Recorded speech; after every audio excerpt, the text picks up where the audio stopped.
یہی تاریخی میدان میں 2015 میں مجلس اتحاد المسلمین کا سب سے پہلا جلسہ سیمانچل کی سرزمین پر اسی گراؤنڈ پر منعقد کیا گیا تھا۔ مجھے اچھی طرح یاد ہے کہ جب یہ جلسہ ہو رہا تھا اس گراؤنڈ میں، اس میدان میں پورا پانی بہا ہوا تھا اور بہت سے ہزاروں کی تعداد میں لوگ یہاں پر آئے تھے، خود سے آئے تھے، اور اس میدان میں پانی کی موجودگی کے باوجود بھی وہ بڑے اطمینان اور آرام سے ٹھہر کر MIM پارٹی کے جلسے کو انہوں نے کامیاب کیا۔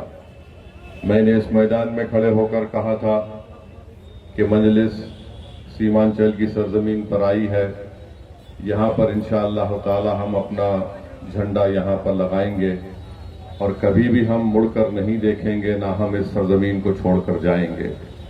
میں نے بار بار آپ کو یہ بات کہا ہے کہ میں یہاں پر اپنی مقبولیت میں اضافہ کرنے کے لیے نہیں آیا ہوں، میں یہاں پر آیا ہوں، مجلس یہاں پر آئی ہے تاکہ یہاں پر سیمانچل کی عوام سے انصاف ہو سکے، اور ہمارا ماننا یہ ہے کہ ہمارے نوجوانوں کا مستقبل اس وقت اچھا ہوگا، ہمارے بزرگ اور ہماری ماں اور بہنوں کی آنکھوں سے آنسو اس وقت رکیں گے جب یہاں کے نوجوانوں کو ہم ایک صحیح راہ پر لے کر جائیں گے۔